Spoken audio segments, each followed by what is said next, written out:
ప్రీతమ నాయకులు బడుగు బలహీన వర్గాల ఆశాజ్యోతి పేదల పెన్నిధి ఈరోజు అభినవ పూలేలా ఈరోజు ఆంధ్రప్రదేశ్ రాష్ట్ర అభివృద్ధి కోసం ఆర్ఎన్ఎస్లో కూడా కృషి చేస్తున్న వైఎస్ జగన్మోహన్ రెడ్డి గారి ఆశీస్సులతో మా నియోజకవర్గంలో ఉన్న వైఎస్ఆర్ కాంగ్రెస్ పార్టీ కుటుంబ సభ్యులు విశాఖ ఉత్తర నియోజకవర్గ ప్రజలు ఆదరాభిమానాలతో పెద్దలు గురుతుల్యులు వైవి సుబ్బారెడ్డి గారి చేతుల మీదుగా ఈరోజు వైఎస్ఆర్ కాంగ్రెస్ పార్టీ తరఫున విశాఖ ఉత్తర నియోజకవర్గ శాసనసభ్య అభ్యర్థిగా ఈరోజు నామినేషన్ వేయడం జరిగింది. ఈ నామినేషన్ కార్యక్రమంలో వేలాదిగా తరలి వచ్చి ఈ నామినేషన్ కార్యక్రమాన్ని విజయవంతం చేసి నాకు ఆశీస్సులు అందించిన విశాఖ ఉత్తర నియోజకవర్గ ప్రజలకు, ముఖ్యంగా వైఎస్ఆర్ కాంగ్రెస్ పార్టీ అభిమానులకు, నాయకులకు, కార్యకర్తలకి మీ అందరికీ కూడా ధన్యవాదాలు తెలియజేసుకున్నాను. ఎందుచేతంటే ఈరోజు నాకు జగన్మోహన్ రెడ్డి గారు రాజకీయంగా జన్మనిస్తే ఈరోజు జగన్మోహన్ రెడ్డి గారి ఆశీస్సులతో ఈ నియోజకవర్గాన్ని అభివృద్ధి చేయడం కోసం నాకు అడుగడుగునా కూడా సహాయ సహకారాలు అందించి నాకు రాజకీయంగా పునర్జన్మ ఇచ్చే విధంగా సహాయ సహకారాలు అందించిన వైఎస్ఆర్ కాంగ్రెస్ పార్టీ కుటుంబ సభ్యులందరికీ కూడా నేను శిరస్సు వంచి ఈరోజు ధన్యవాదాలు తెలియజేసుకుంటాను. తప్పకుండా ఏదైతే నమ్మకంతో జగన్మోహన్ రెడ్డి గారు రెండోసారి వైఎస్ఆర్ కాంగ్రెస్ పార్టీ తరఫున నాకు అవకాశం కల్పించారో అవకాశాన్ని సద్వినియోగం చేసుకుని మా నాయకులు, కార్యకర్తలు, ప్రజల అభిమానులు అందరి సహాయ సహకారాలతో రేపు జరగబోతున్న ఎన్నికల్లో అఖండ మెజార్టీతో గెలిచి జగన్మోహన్ రెడ్డి గారికి వైఎస్ఆర్ కాంగ్రెస్ పార్టీ విశాఖ ఉత్తర నియోజకవర్గం తరఫున ముఖ్యమంత్రిగా ప్రమాణ స్వీకారం చేసే కార్యక్రమానికి మేమందరూ కూడా ఘన స్వాగతం పలకబోతున్నాం. ఎందుచేతండి ఈరోజు ముఖ్యంగా ఉత్తరాంధ్ర ప్రాంత ప్రజలందరూ కూడా గుర్తుపెట్టుకోవాల్సింది, ఉత్తరాంధ్ర ప్రాంత అభివృద్ధికి కట్టుబడి ఉన్నది ఒక వైఎస్ జగన్మోహన్ రెడ్డి గారు మాత్రమే. జగన్మోహన్ రెడ్డి గారి వల్ల మాత్రమే ఉత్తరాంధ్ర ప్రాంతం అభివృద్ధి చెందుతుంది.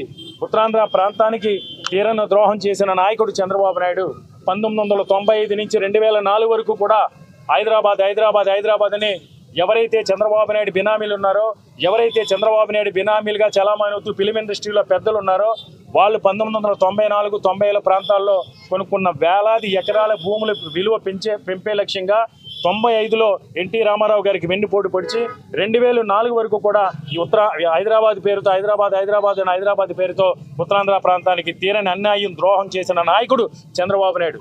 మళ్ళీ ఈరోజు తర్వాత 2004లో రాజశేఖర రెడ్డి గారు ముఖ్యమంత్రి అయిన తర్వాత ఉత్తరాంధ్ర ప్రాంత అభివృద్ధికి ఆయన బాటలు వేస్తే దురదృష్టవశాత్తు ఆయన అకాల మరణం చెందిన తర్వాత మళ్ళీ 2004 నుంచి 2014 నుంచి 2019 వరకు కూడా మళ్ళీ అప్పుడు హైదరాబాద్ అన్నాడు, ఇప్పుడు అమరావతి అని ఈ ప్రాంతానికి ద్రోహం చేశాడు. కాబట్టి అందరినీ కూడా నేను ఒకటే విజ్ఞప్తి చేస్తున్నాను, విశాఖపట్నంలో నగరున్న ప్రతి ఒక్కరూ కూడా రేపు జరగబోతున్న ఎన్నికలకి మన భవిష్యత్తుకి మనమే బాటలు వేసుకోవాల్సిన అవసరం ఉంది.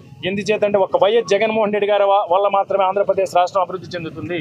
ఈరోజు మనం చూసాం, పరిపాలనా రాజధానికి ప్రతిపాదించిన తర్వాత భోగాపురం ఎయిర్పోర్ట్ కానీ, మూలపాడి పోర్టు కానీ, ఇన్ఫోసిస్, అదాని డేటా సెంటర్ కావచ్చు, ఇన్ఆర్బిట్ మాల్ కావచ్చు, ఐటీ టవర్ కావచ్చు, దహేజా కాన్వెన్షన్ సెంటర్ కావచ్చు, ఈరోజు వేలాది కోట్ల రూపాయలు పెట్టుబడి, ఈరోజు జిందాల్ ఎంఎస్ఎంఈ పార్కు కావచ్చు, ఈరోజు వేలాది కోట్ల రూపాయలు, లక్షలాది కోట్ల రూపాయలు పెట్టుబడులు తీసుకొచ్చి ఈరోజు ఉత్తరాంధ్ర ప్రాంతాన్ని సస్యశ్యామలం చేయడానికి ఈరోజు జగన్మోహన్ రెడ్డి గారు సంకల్ప బలంతో ముందుకెళ్తున్నారు.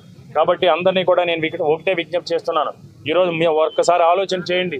చంద్రబాబు నాయుడు ఎప్పుడు కూడా ప్రజలు కష్టాల్లో ఉంటే మాత్రమే రాజకీయాలు చేయగలుగుతాం అనుకునే చంద్రబాబు నాయుడికి తొత్తులుగా ఈరోజు ఒక జాతీయ పార్టీ, ఒక లోకల్ పార్టీ, ఈ కూటమి ఏ విధంగా 2014 నుంచి 2019 వరకు కూడా ఏ విధంగా మనకు ద్రోహం చేసిందో ఒకసారి మీరందరూ కూడా ఆలోచన చేయండి. ఈరోజు వాళ్ళు కనీసం సీట్లు కూడా సర్దుబాటు చేసుకోలేని పరిస్థితుల్లో వాళ్ళు ఉంటే రేపు ఏ విధంగా ఆంధ్రప్రదేశ్ రాష్ట్ర అభివృద్ధికి వారు పాటుపడతారని మీరందరూ కూడా ఆలోచన చేయండి. ముఖ్యంగా విశాఖ ఉత్తర నియోజకవర్గానికి సంబంధించి గడిచిన 2014 ఎన్నికల్లో ఇదే కూటమి తరఫున పోటీ చేసిన బీజేపీ అభ్యర్థి మళ్ళీ కూటమి తరఫున ఈరోజు పోటీ చేస్తున్నాడు. ఆయన ఏదేదో మాట్లాడుతూ ఉంటాడు, నేను 32 గంటలు మాట్లాడాను, 33 గంటలు మాట్లాడాను. నేను నాపై పోటీ చేసే అభ్యర్థిని ఒకటే ప్రశ్నిస్తున్నాను, 2014 నుంచి 2019 వరకు నువ్వు ఎమ్మెల్యేగా ఉన్నప్పుడు ఒక ఉపాధి కల్పించి 1 కోటి రూపాయలు పెట్టుబడినైనా విశాఖ ఉత్తర నియోజకవర్గానికి తీసుకొచ్చావా? కోటి రూపాయలు కూడా బీజేపీతో మాట్లాడి పెట్టుబడులు తీసుకోలేనే నీకు జగన్మోహన్ రెడ్డి గారి పేరెత్తే కూడా అర్హత కూడా లేదని నేను ఏదైతే నాపై పోటీ చేస్తున్న బీజేపీ అభ్యర్థికి నేను ఈరోజు హెచ్చరిస్తున్నా. ఇక గతంలో అనేక సార్లు నువ్వు చేసే ప్రతి విమర్శ పైన సరే అనేక సార్లు నేను చర్చకి రమ్మని నేను సవాల్ చేయడం జరిగింది. చర్చకి నోటికొచ్చిన విధంగా మాట్లాడటం, చర్చకి రమ్మన్నప్పుడల్లా తోక ముడుచుకుని ఇంట్లో పడుకోవడం తప్ప, నీకు విమర్శించడం తప్ప, ఆ విమర్శకు సమాధానం చెప్పే విమర్శ కోసం చర్చించే దమ్ము ధైర్యం కూడా లేదు, చెప్పే సబ్జెక్ట్ కూడా మీ దగ్గర లేదని నేను ఈరోజు చెప్తున్నాను. రాజకీయాలు హోందాగా చేయాలి, వ్యక్తిగత దోషులకి వ్యక్తిగత దాడులు కాదు. ఈరోజు 2019 నుంచి 2024 మధ్యలో ఈ 4 సంవత్సరాల 10 నెలల కాలంలో జగన్మోహన్ రెడ్డి గారి ఆశీస్సులతో విశాఖ ఉత్తర నియోజకవర్గాల ప్రజలు కూడా ఎవరు కూడా కలగలనేటువంటి విధంగా 1450 కోట్ల రూపాయలు పెట్టుబడులు తీసుకొచ్చి ఈరోజు 15,000 నుంచి 18,000 మందికి ఉపాధి కల్పించే ఉపాధి ఉద్యోగ అవకాశాలు కల్పించాం. 435 కోట్ల రూపాయలతో అభివృద్ధి చేశాం. 7 హాస్పిటల్స్ నిర్మాణం చేశాం. 50 కమ్యూనిటీ హాల్స్ నిర్మాణం చేశాం. ప్రతి స్కూల్ని కూడా రెనోవేట్ చేశాం. 4 స్కూల్స్ని స్మార్ట్ సిటీ స్కూల్స్గా అభివృద్ధి చేశాం.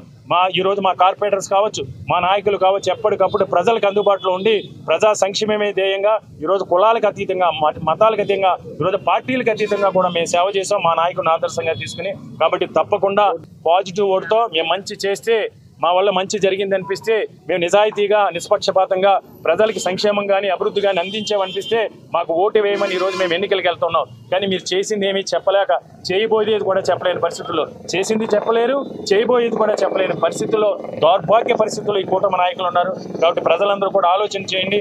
మేము మళ్ళీ మీకు మాటిస్తాం. మాకున్న ప్రతి అవకాశాన్ని కూడా, అధికారాన్ని కూడా ప్రజా ప్రయోజనం కోసం, ప్రజల శ్రేయస్సు కోసం ఇచ్చిస్తామని మేము మాటిస్తున్నాం. మళ్ళీ చెప్తున్నాం.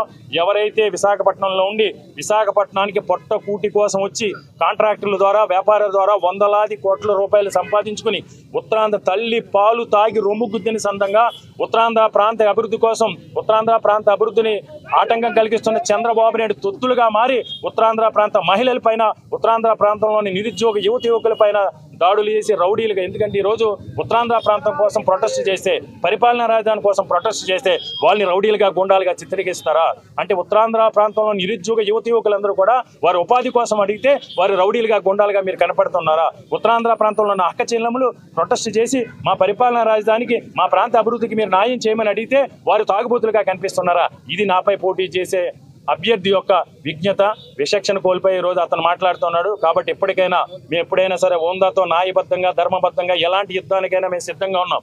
అంతేపాక చవాకులు మారితే ప్రజలు మీకు చెంప పెట్టు లాంటి తీర్పు ఇవ్వబోతున్నారు.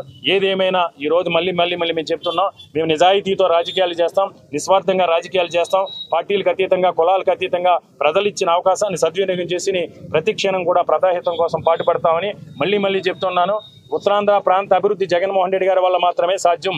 పరిపాలనా రాజధాని విషయంలో ఎవరు ఎన్ని కుట్రలు కుతంత్రాలు చేసినా పరిపాలనా రాజధాని సాధించుకునే విషయంలో మేము ఎంతటి జగన్మోహన్ రెడ్డి గారి సారథ్యంలో ఎంతటి పోరాటానికైనా మేము సిద్ధమని, ఈ ప్రాంత అభివృద్ధి జగన్మోహన్ రెడ్డి గారి వల్ల మాత్రమే సాధ్యమవుతుందని మీడియా మిత్రుల ద్వారా తెలియజేసుకుంటూ, తప్పకుండా మాది పేదరిక నిర్మూలన, ప్రతి ఒక్కరికి విద్య, ప్రతి ఒక్కరికి ఉపాధి ఉద్యోగ అవకాశాలు, ప్రతి ఒక్కరికి ఆరోగ్య ఆంధ్రప్రదేశ్ లక్ష్యం, పారిశ్రామిక అభివృద్ధినే లక్ష్యం. జగన్మోహన్ రెడ్డి గారి ఎజెండాతో మేము మళ్ళీ ముందుకెళ్ళబోతున్నాం. ఈరోజు ఈ నామినేషన్